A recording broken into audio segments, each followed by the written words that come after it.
السلام علیکم ورحمۃ اللہ وبرکاتہ۔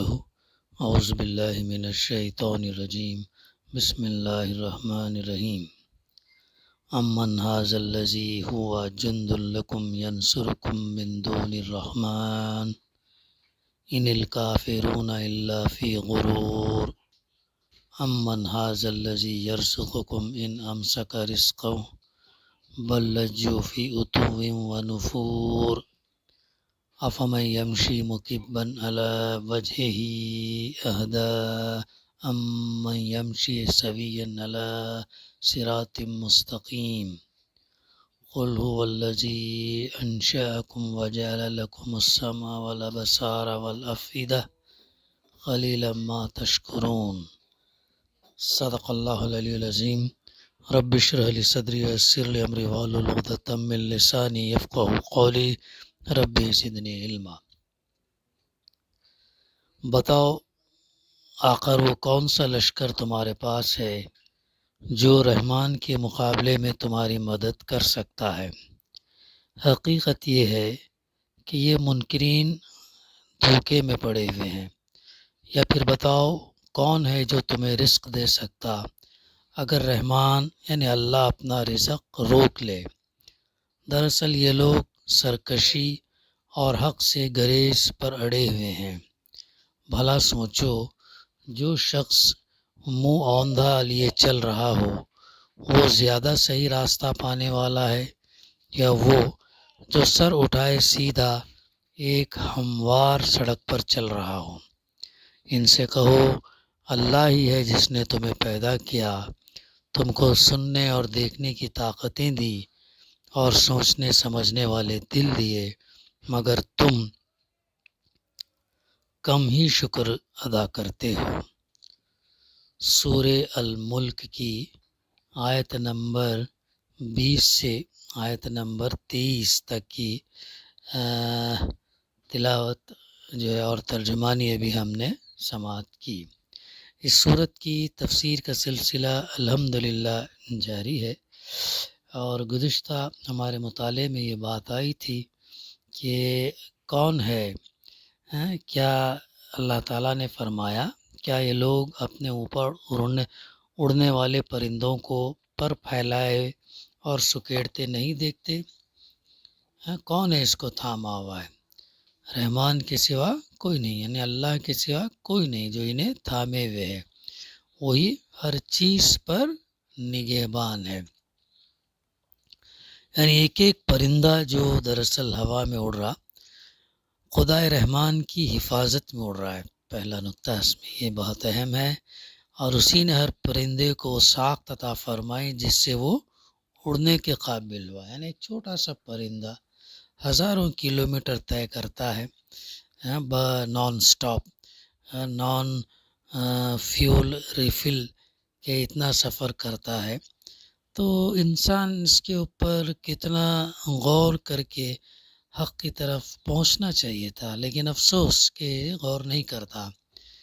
ابھی ایک دو روز کے اندر ایک میسیج مجھے آیا، اس میں بتایا گیا کہ ایک پرندہ ہے جس کا نام ہے بار ٹیلڈ گاڈوٹ۔ یہ وہ پرندہ ہے جو الاسکا یعنی امریکہ کا 49 اسٹیٹ ہے، ایک دم بالکل آرکٹک کے قریب ہے، وہاں سے وہ سفر کرتا ہے نیوزی لینڈ، یعنی ایک کونے سے دوسرے کونے تک سفر کرتا ہے۔ اس کا فاصلہ ہے تقریباً 11,000 کلومیٹر، 11,000 کلومیٹر، یعنی 6,835 مائل۔ اور یہ پرندہ جو سفر کرتا ہے نان سٹاپ کرتا ہے 11,000 کلومیٹر، اور جو وقت لگاتا ہے 9 دن کا سفر ہے، 9 دن میں یہ فاصلہ طے کرتا ہے۔ اور کمال کی بات یہ ہے کہ اس 9 دن کے اندر کہیں رزق لینے کے لیے رکتا نہیں ہو، کنٹینیو ٹریول کرتا ہے، کنٹینیو سفر کرتا ہے۔ کتنی حیرت انگیز نشانی ہے ہمارے لیے غور کرنے کے لیے کہ ایک پرندہ کیا سٹور کر سکتا ہوگا، وہ رزق کتنا کھا سکتا ہے، اور کتنا رات دن کنٹینیو، اگر کہیں رکا تو پھر پانی میں گرے جیسے کہیں رکتا نہیں۔ اتنا طویل، کتنی بڑی اللہ سبحانہ و تعالیٰ کی نشانی ہے، تو یہ کون ہے اسے تھاما ہوا؟ کوئی اور نہیں بلکہ اللہ ہے۔ کون اس کی حفاظت کر رہا ہے؟ کون اس کی وہ ساکھ بنائی؟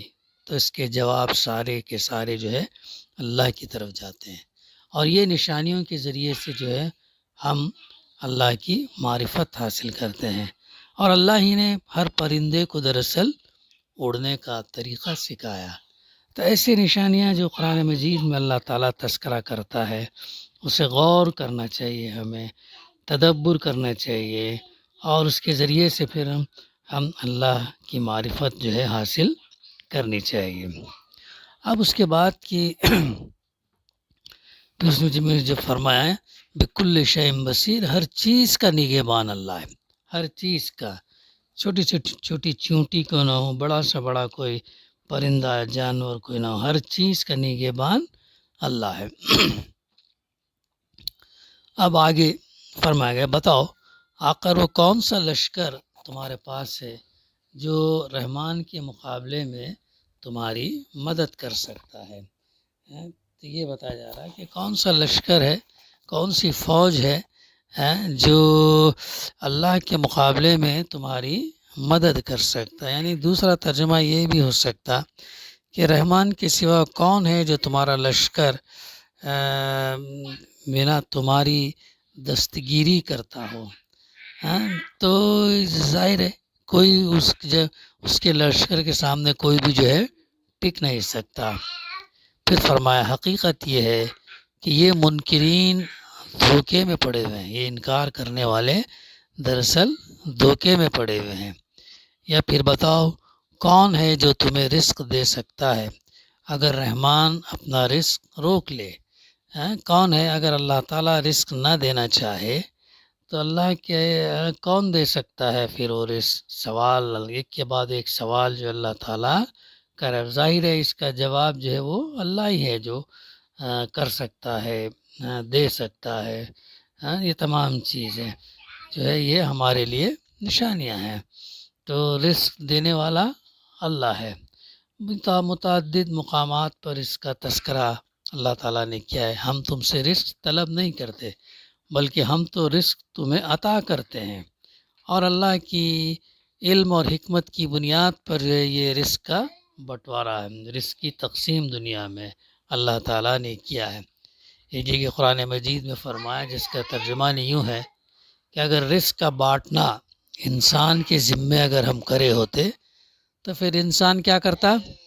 کسی کو دیتا، کسی کو نہیں دیتا، خود جمع کر لیتا، پھر اس سے دنیا میں کیا ہوتا؟ فساد، لڑائی جھگڑے پیدا ہوتے۔ اس لیے اللہ تعالیٰ نے رزق کی تقسیم کا جو معاملہ اپنے پاس رکھا ہے، وہ انسان کو عطا نہیں کیا ہے۔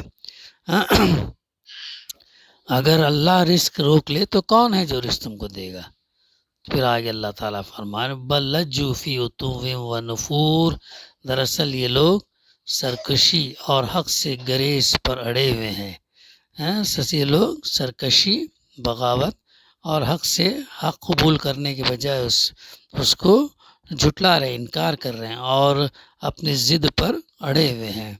بھلا سوچو جو شخص منہ اوندھے چل رہا ہو وہ زیادہ صحیح راستہ پانے والا ہے یا وہ جو سر اٹھائے سیدھا ایک ہموار سڑک پر چل رہا ہو؟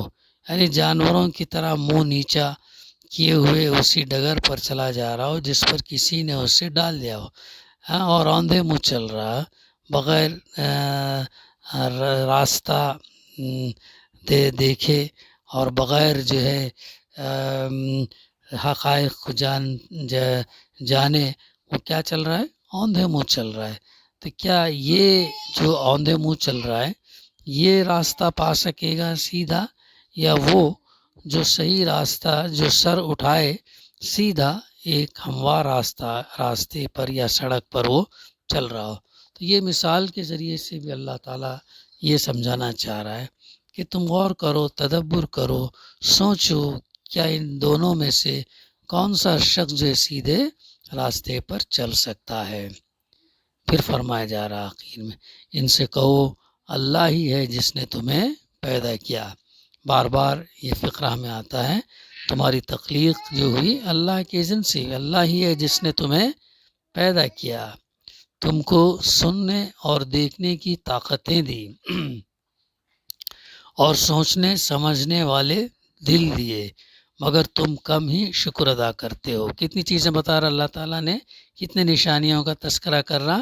پہلی نشانی کہ اللہ ہی ہے جس نے تمہیں پیدا کیا، پھر دوسری نشانی تم کو سننے اور دیکھنے کی طاقت دی، سننے کے لیے اللہ تعالیٰ نے کان دیے، دیکھنے کے لیے اللہ تعالیٰ نے آنکھیں دیں اور سوچنے سمجھنے والے دل دیے، مگر تم کم ہی شکر ادا کرتے ہو۔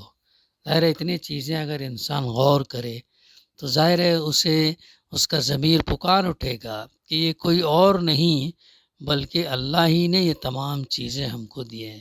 ان نشانیاں جو لوگ کہتے ہیں کہ اللہ کے تعلق سے بتاؤ اللہ ہے یا نہیں ہے، تو انسان ایسے نشانیوں پر غور کرنے سے اسے معلوم ہو جائے کہ ظاہر ہے وہی ہستی اللہ ہے جس نے تمام چیزیں سنبھال رہی ہے، چلا رہی ہے، عطا کر رہی ہے، پیدا کر رہی ہے، دوبارہ بلانے والی ہے۔ یہ تمام چیزیں کرنے والا کوئی اور نہیں بلکہ اللہ ہے۔ یعنی اس کی تفسیر میں اور بھی ہے، یعنی اللہ نے تو تمہیں انسان بنایا تھا، جانور نہیں بنایا۔ تمہارا کام یہ نہیں تھا کہ جو گمراہی بھی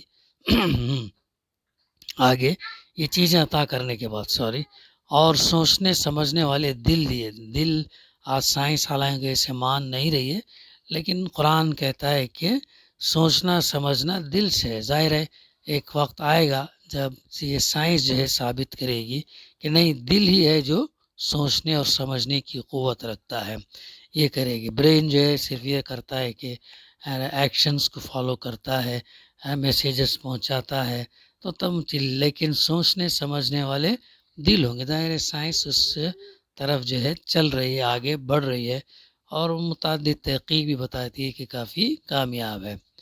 تو آخر میں پھر کہا جا رہا ہے قلیلا ما تشکرون، مگر تم کم ہی شکر ادا کرتے ہو۔ اس کی تفسیر میں ہے یعنی اللہ تعالیٰ نے تم کو انسان بنایا تھا، جانور نہیں بنایا۔ تمہارا کام یہ نہیں تھا کہ جو گمراہی بھی دنیا میں پھیلی ہوئی ہو اس کے پیچھے آنکھیں بند کر کے چل پڑو اور کچھ نہ سوچو کہ جس راستے پر تم جا رہے ہو وہ صحیح بھی ہے یا نہیں۔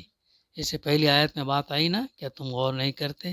کیا منہ اوندھا چلنے والا شخص اور وہ سیدھے راستے پر چل سکتا ہے، یا جو سر اٹھائے سیدھا ایک ہموار سڑک پر چل رہا ہو؟ نے دو فرق بتایا گیا، کون جو ہے سیدھا راستہ اختیار کر سکتا یہ بتایا گیا۔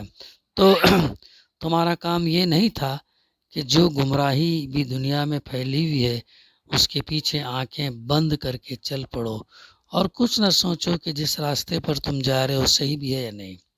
یہ کان جو تمہیں اس لیے تو نہیں دیے گئے تھے کہ جو شخص تمہیں صحیح اور غلط کا فرق سمجھانے کی کوشش کرے اس کی بات سن کر نہ دو، اور جو غلط سلط باتیں پہلے سے تمہارے دماغ میں بیٹھی ہوئی ہیں انہی پر اڑے رہو۔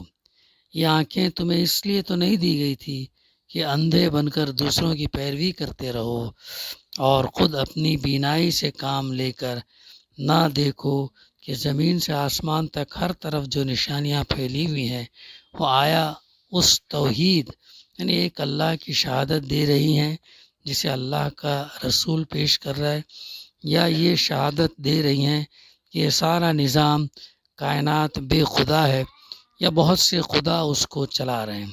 تو یہ غور کرنا چاہیے، ان سوالات لوگوں کے ذہن میں اس پر غور کریں۔ اسی طرح یہ دل اور دماغ بھی تمہیں اس لیے نہیں دیا گیا تھا کہ تم سوچنے سمجھنے کا کام دوسروں کے حوالے کر کے ہر اس طریقے کی پیروی کرنے لگو جو دنیا میں کسی نے جاری کر دیا ہے، اور اپنی عقل سے کام لے کر یہ سوچنے کی کوئی زحمت گوارا نہ کرو کہ وہ غلط ہے یا صحیح۔ اللہ نے علم اور عقل اور سماعت اور بینائی کی یہ نعمتیں تمہیں حق شناسی، اللہ تعالیٰ کس لیے دی؟ حق شناسی کے لیے دی گئی تھی۔